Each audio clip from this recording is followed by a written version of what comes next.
Certificate को बनाने के लिए सबसे पहले तो आपको इस पोर्टल पर लॉगिन करना होगा, जिसके लिए आपको एक रजिस्ट्रेशन आईडी की जरूरत पड़ेगी, जिसके लिए यहाँ पर आपको ऑप्शन दिया गया है जनरल पब्लिक साइन अप। इस ऑप्शन पे क्लिक करके आप अपनी जो यूजर आईडी है, पासवर्ड है, यहाँ पर खुद से ही क्रिएट कर सकते हो। अब जैसे मैंने यहाँ पर रजिस्ट्रेशन के ऑप्शन पे क्लिक किया है, तो सबसे पहले तो यहाँ पर आपको यूजर नेम फिल करने के लिए बोला जाता है, जिसमें कि यहाँ पर यूजर नेम के सेक्शन में आप अपना नेम कुछ नंबर्स को मिक्स करके एक यूनिक यूजर आईडी आप बना लोगे। अपनी जो ईमेल आईडी है यानी कि जीमेल आईडी इस बॉक्स में आपको फिल करना है, फोन नंबर यहाँ पर एंटर करना है। डेट ऑफ ऑसरेंस ऑफ इवेंट के सेक्शन में आना है, यहाँ पर आपको वो डेट सेलेक्ट करनी है जिस डेट को जन्म हुआ है। इसके बाद में यहाँ पर आपको प्लेस ऑफ बर्थ सेलेक्ट करने के लिए बोला जाता है, तो बच्चे का जो जन्म है जिस भी स्टेट में हुआ है, सबसे पहले तो यहाँ पर आपको अपनी स्टेट सेलेक्ट करना है। यहाँ पर आपको वो जो भी डिस्ट्रिक्ट है सेलेक्ट करना है, सब डिस्ट्रिक्ट के अंदर आकर के अपनी तहसील चूज करना है। इसके बाद में आपको अपने विलेज का जो नेम है यहाँ पर लिस्ट मिल जाएगी, इसमें से चूज कर लेना है। इसके बाद में रजिस्ट्रेशन यूनिट का एक ऑप्शन आएगा, जहां पर अगर आप अर्बन क्षेत्र से हो या फिर आप टाउन एरिया से हो तो आपको एक से ज्यादा रजिस्ट्रेशन यूनिट यहाँ पर देखने को मिल सकती हैं। अगर आप ग्रामीण क्षेत्र से हो तो आपका जो रजिस्ट्रेशन यूनिट है वो ऑटोमेटिक यहाँ पर सेलेक्ट हो जाएगा। इसके बाद में ये जो कैप्चा कोड दिखाया गया है, कैप्चा कोड कैपिटल स्मॉल जैसा है, सेम वैसे यहाँ पर आपको एंटर कर लेना है और रजिस्टर के ऑप्शन पे हमें क्लिक कर देना है। तो अब आप देखोगे कि यहाँ पर हमारा जो रजिस्ट्रेशन है इस पोर्टल पर हो चुका है। आपको बोला जाता है कि यहाँ पर ये जो रजिस्ट्रेशन आईडी है इसको एक्टिवेट करने की जरूरत पड़ेगी, जिसमें कि आपको अपनी मेल आईडी चेक करना है। बताया गया है या एक ईमेल सेंड किया गया है आपकी मेल आईडी पर। तो चलिए हम अपना मेल बॉक्स ओपन करते हैं। तो यहाँ पर आप देखोगे कि हमें बर्थ एंड डेथ रजिस्ट्रेशन की तरफ से एक मेल आ चुका है, जिसमें कि जो लिंक दिया गया है इस लिंक पे क्लिक करके हमें अपनी जो आईडी है एक्टिवेट कर लेना है। अब जैसे इस लिंक पे हमने क्लिक किया है तो हम रिडायरेक्ट हो जाते हैं रजिस्ट्रेशन पोर्टल पर, जहां पर अब हम अपनी जो यूजर आईडी है जो हमने क्रिएट किया है, इसी के साथ में जो पासवर्ड है वो यहाँ पर हमें फिल करना है। कैप्चा कोड जो आएगा सेम कैपिटल स्मॉल वैसे ही इसको यहाँ पर एंटर कर लेना है और हमें यहाँ पर लॉगिन के ऑप्शन पे क्लिक कर देना है। तो इतना करते ही अब आप देखोगे कि इस पोर्टल के अंदर हम लॉगिन हो चुके हैं। अब यहाँ पर बर्थ सर्टिफिकेट को बनाने के लिए ऊपर की तरफ आपको बर्थ की एक टैब देखने को मिलेगी, जहां पर आपको एक ऑप्शन मिलता है ऐड बर्थ रजिस्ट्रेशन। अब इस ऑप्शन पे जैसे आप क्लिक करोगे तो आप सभी के सामने एक फॉर्म आ जाएगा, जहां पर आप सभी से सबसे पहले तो फॉर्म नंबर मांगा जाता है। तो ये जो फॉर्म नंबर है ऑनलाइन अप्लाई कर रहे हो तो आपके पास मौजूद नहीं होगा, तो रैंडम एक नंबर यहाँ पर आपको फिल कर देना है। इसके बाद में रिपोर्टिंग डेट, जिस भी डेट को आप रजिस्ट्रेशन कर रहे हो वो पहले से सेलेक्ट है। आपको पेज में नीचे की तरफ आना है, आपको यहाँ पर चाइल्ड की जो इंफॉर्मेशन है वो दर्ज करनी है। सबसे पहले तो डेट ऑफ बर्थ के सेक्शन में यहाँ पर कैलेंडर आपको मिल जाएगा, जिस भी डेट को बर्थ हुआ है आपको सेलेक्ट कर लेना है। बच्चे का जो लिंग है मेल फीमेल जैसा भी है यहाँ पर आपको सेलेक्ट कर लेना है।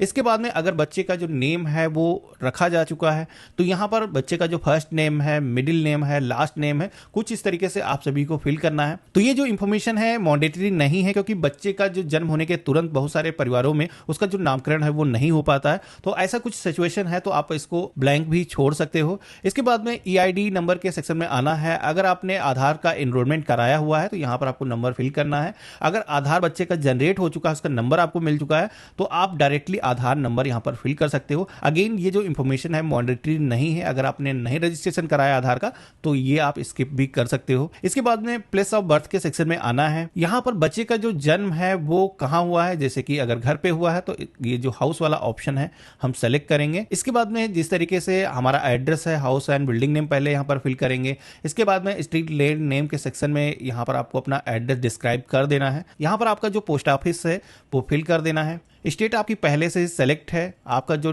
देखोगे कि गांव का नाम है वो भी पहले से रजिस्ट्रेशन पेज से आ चुका है। तो जिस तरीके से हमने एग्जांपल दिखाया है कुछ इस तरीके से एड्रेस को आपको इंटर कर लेना है। पिन कोड के सेक्शन में आकर के आपके एरिया का जो पिन कोड है यहाँ पर आपको इंटर कर देना है। इसके बाद में अब आपको चाइल्ड के जो फादर का जो इन्फॉर्मेशन है वो फिल करना है। तो यहाँ पर आपको पिता का जो फर्स्ट नेम है फिल करना है, मिडिल नेम, लास्ट नेम। इसका एग्जाम्पल मैंने आपको दिखा रखा है, कुछ इस तरीके से नेम को आपको बॉक्स में फिल करना है। और यहाँ पर आपको फादर का जो आधार नंबर है वो फिल करना है। ईमेल आईडी यानी कि जीमेल आईडी जो आपके फोन में है वो फिल कर देना है। यहाँ पर आपको मोबाइल नंबर फिल करना है। देन यहाँ पर मदर इन्फॉर्मेशन के सेक्शन में भी आना है। तो बच्चे की जो भी माँ है उसका जो फर्स्ट नेम है, मिडिल नेम, लास्ट नेम यहाँ पर फिल करना है। अब अगला सेक्शन देखने को मिलता है जहां पर आपसे पूछा जाता है कि जो पेरेंट्स हैं बच्चे के जन्म के टाइम पर वो कहां पर लोकेटेड थे, कहां पे रह रहे थे। तो आपका जो एड्रेस है, अगर आपका परमानेंट एड्रेस पर ही आप मौजूद थे या फिर आपका कोई करंट एड्रेस है, डिफरेंट एड्रेस है, तो वो एड्रेस आपको यहाँ पर बताना है। तो जिस तरीके से ऊपर हमने एड्रेस फिल किया था उस तरीके से ही सिमिलर कुछ यहाँ पर एड्रेस को आप इंटर कर लोगे। इसके बाद में परमानेंट एड्रेस भी आप सभी से मांगा जाता है। तो जैसे कि मैंने आपको बताया कि ये जो एड्रेस है ये आपके आधार पर जिस तरीके का है, आईडी प्रूफ पर जैसा है वैसा ही आपको यहाँ पर एंटर करना है। यहाँ पर अगर आपके दोनों ही एड्रेस सेम है, आपने ऊपर जो एड्रेस एंटर किया है वही एड्रेस यहाँ पर लाना चाहते हो तो इस ऑप्शन पे टिक कर दोगे तो आप देखोगे कि ऑटोमेटिक आपको एड्रेस वहां से कॉपी हो चुका है। ये इंफॉर्मेशन आपको फिल करने की जरूरत नहीं है। तो इस तरीके से आप देखोगे कि हमने परमानेंट एड्रेस भी अपना फिल कर लिया है। इसके बाद में इंफॉर्मेशन के सेक्शन में आना है। यहाँ पर ये जो बर्थ की इंफॉर्मेशन है वो कौन दे रहा है, तो यहाँ पर अगर हस्बैंड ही दे रहा है तो जो भी अकाउंट यहाँ पर जिसने भी क्रिएट किया है तो उसकी जो यूजर आईडी है यहाँ पर देखोगे कि ऑटोमेटिक आ चुकी है। नहीं तो यहाँ पर टिक करने का ऑप्शन दिया गया है, जैसे टिक करोगे तो परमानेंट एड्रेस जो आपने एंटर किया होगा ऑटोमेटिक यहाँ पर कॉपी हो चुका है। तो यहाँ पर इतना होने के बाद में अब हमें सेव के ऑप्शन पे क्लिक कर देना है। अब हम सेकेंड पेज पर आ चुके हैं जहां पर आपको पहला सेक्शन देखने को मिलता है टाउन और village of residence of mother, जिसमें कि आपको अपनी स्टेट सेलेक्ट करना है। यहाँ पर डिस्ट्रिक्ट आप चूज करोगे, सब डिस्ट्रिक्ट यानी कि अपनी तहसील यहाँ पर चूज कर लोगे। इसके बाद में आप शहरी क्षेत्र से हो या फिर ग्रामीण क्षेत्र से हो यहाँ पर आपको चूज करना है और इसके बाद में अपने विलेज का जो नेम है यहाँ पर आप सेलेक्ट कर लोगे। अब फादर इंफॉर्मेशन के भी सेक्शन में आना है। तो फादर का जो रिलीजन है वो क्या है, यहाँ पर आपको हिंदू, मुस्लिम, सिख, ईसाई सारे ही तरीके के धर्म देखने को मिल जाते हैं, चूज करना है। और यहाँ पर एजुकेशन लेवल क्या है फादर का, यहाँ पर इलेक्ट्रेट है, पढ़ा नहीं है, या फिर जो भी एजुकेशन का लेवल है स्लैब दिए गए हैं आपको चूज कर लेना है। इसके बाद में मदर का भी एजुकेशन लेवल पूछा जाता है, तो जो भी एजुकेशन का लेवल है मदर का यहाँ पर सेलेक्ट करोगे। मदर वर्क करती है, कोई ऑक्यूपेशन उसका है तो यहाँ पर आपको चूज कर लेना है। नहीं काम करती है तो नॉन वर्कर के ऑप्शन पे आपको क्लिक कर देना है। इसके बाद में नीचे की तरफ आओगे तो अदर इंफॉर्मेशन का सेक्शन देखने को मिलता है, जिसमें कि आप सभी से सबसे पहले तो ये पूछा जाता है कि मदर की एज क्या थी, जब मैरिज फर्स्ट उसकी हुई है उस समय उसकी एज क्या थी। तो जो भी एज थी यहाँ पर आपको इंटर करना है।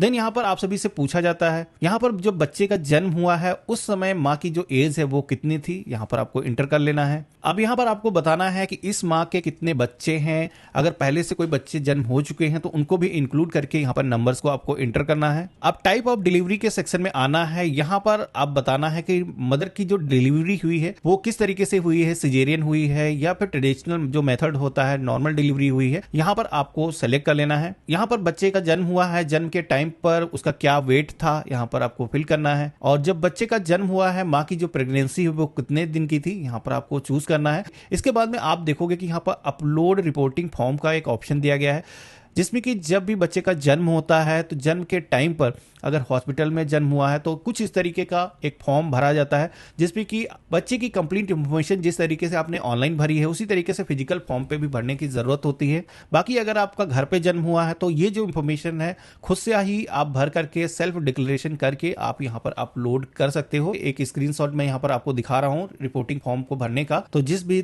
टाइम पे जन्म हुआ है उसका देखोगे कि कंप्लीट इंफॉर्मेशन आपको फिल करना है जिस तरीके से आपने सारी इंफॉर्मेशन ऑनलाइन फिल की है। इसके बाद में आप सभी सेव के ऑप्शन पे क्लिक करना है।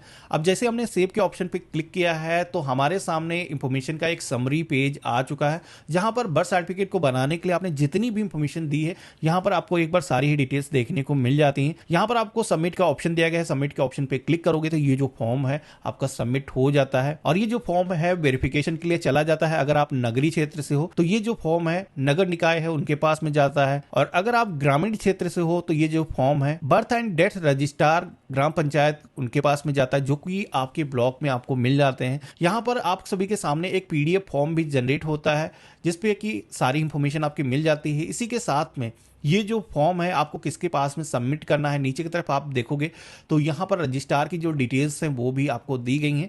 यहाँ पर ये जो डिटेल्स है एक बार आपकी वेरिफिकेशन के लिए फिजिकली जितने भी आपके डॉक्यूमेंट हैं, जैसे कि आधार आपने लगाया, मदर का आधार हो गया, और बच्चे के बर्थ के समय पर जो भी हॉस्पिटल ने डॉक्यूमेंट जारी किया है अगर मौजूद है, नहीं तो आप सेल्फ डिक्लेरेशन भी दे करके अपना जो बर्थ सर्टिफिकेट है वो बना सकते हो। जैसे एक बार आप सभी का birth certificate birth and death जो रजिस्ट्रार है वो अप्रूव कर देता है तो आपको एसएमएस के माध्यम से नोटिफिकेशन आ जाता है, जो कि आप देखोगे कुछ इस तरीके का बर्थ सर्टिफिकेट आपको मिलता है जिसमें क्यूआर कोड भी मौजूद होता है, जो कि ऑनलाइन एक बार जनरेट होने के बाद में वेरीफाई किया जा सकता है, दोबारा भी कभी डाउनलोड किया जा सकता है।